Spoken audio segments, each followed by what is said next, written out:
Welcome back. Today we're going to build, sheathe, and raise another exterior wall with wall jacks, and we'll also focus on layout and we'll take a look at the plans.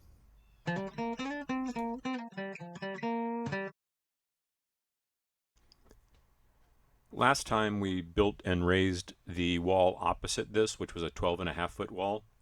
This wall will only be 9 feet tall. It'll still be 24 feet wide, which is where the wall jacks will come in handy. But it'll be a little bit easier to work with, and it actually falls within the threshold of the wall jacks themselves, so that's just a bonus. Now that this wall is up, we're going to start building the opposite exterior wall. Got the plates laid out. This is the bottom plate and the top plate. As with the other side, we're starting from this corner to measure our studs. This first measurement is 15 inches and 1/4. Because the sheathing will go all the way to the corner, and then you put a nail in at this point and then hook your tape, and then everything after that will be 16 inches on center. So just marking all of the stud locations.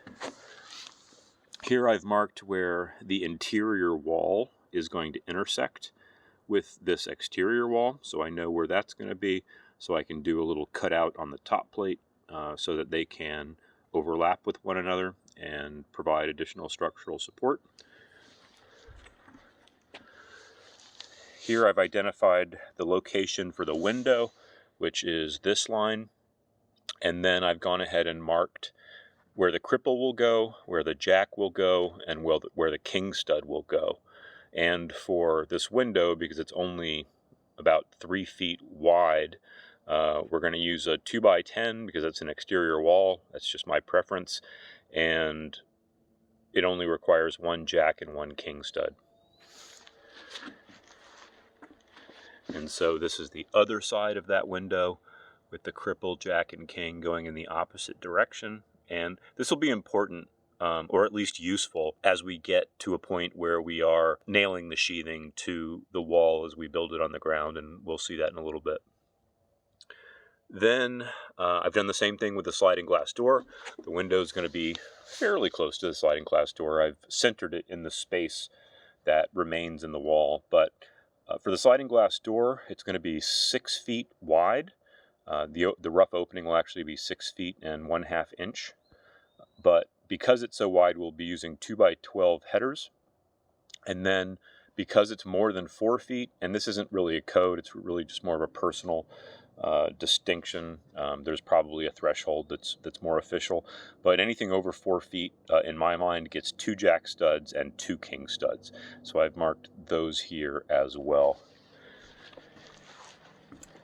And then this is the other side of that sliding glass door where I've done the same thing in the opposite direction.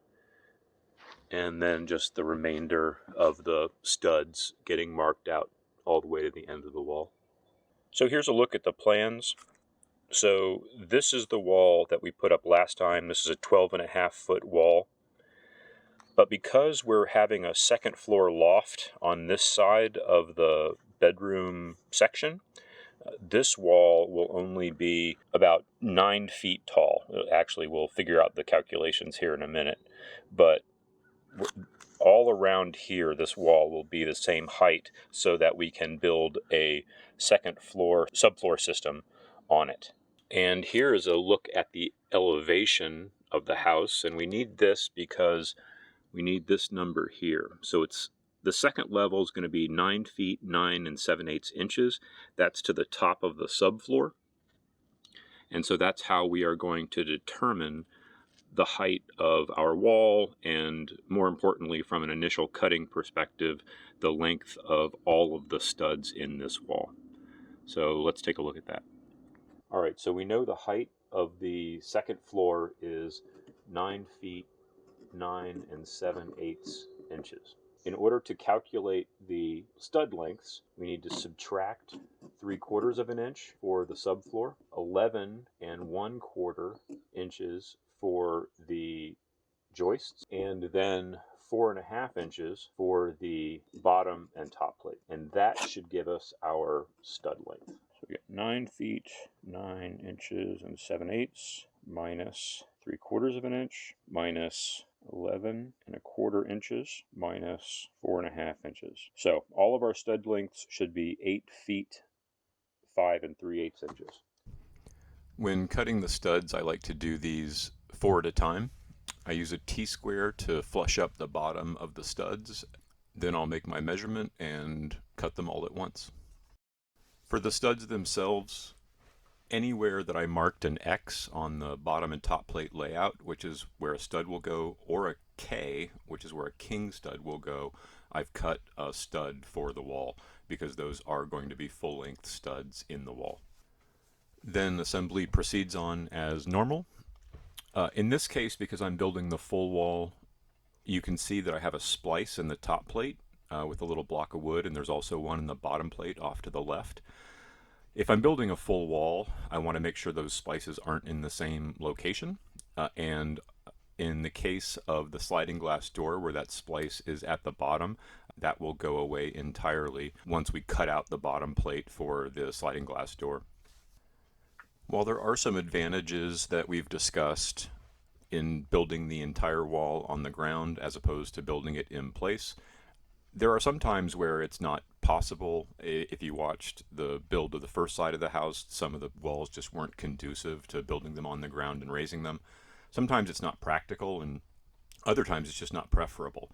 So there are instances in which you want to build on the ground, but it's not the only way to do it. At the end of the day, all you want to make sure is that you have walls that are straight, plumb, square, and support the structure that you're trying to build, and there are myriad ways that you can do that. Speaking of squareness, I mentioned on the last video that I use the 3-4-5 method to make sure the walls are square, so here's just an explanation of that. So I'm running 4-foot measurement on the top part of the wall, and I'm going to run a 3-foot measurement down the side of the wall. And then I want to get 5 foot between those two marks. That's a 3-4-5 right triangle, and that suggests that the wall will be pretty square. The easiest way to do this, because the tape doesn't hook very well when you're trying to do this, is just to put the 5-foot mark on the side that you're measuring and then see how the end of the tape swings into place, and that'll give you a good sense.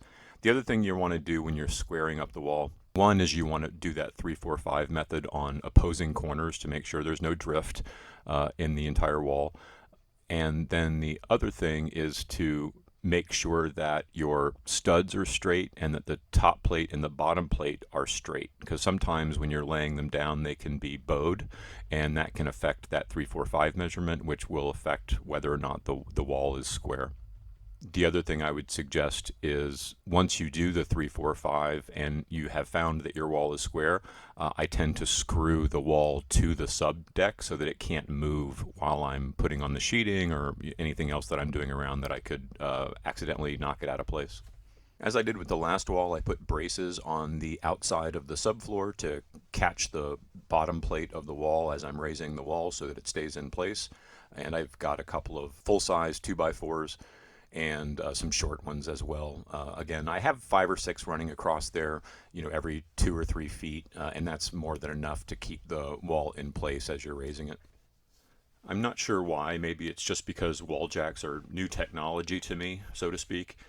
I was a little suspicious of them, but I have to say they're really remarkable. Quite frankly, I could think of a half a dozen other uses for them, but they are a really good solution when you're working by yourself to be able to put up something this size. Unlike the last wall, I'm going to go ahead and use a safety rope on this one, so I'm just wrapping a rope around the header and the top of the wall, and I'll bring that rope back and just wrap it around a couple of pieces of wood and then screw that wood into the subdeck so that it can't really go anywhere. I'll just leave myself enough slack to make sure that the wall can actually fall into place. Now we have our 2 opposing exterior walls up, and these exterior walls can be a little easier once we start doing the other exterior walls that abut these 2 opposing exterior walls. It'll be a little bit more complicated, and we'll talk about that next time. This is where I'm at. Thanks for watching. See you next time.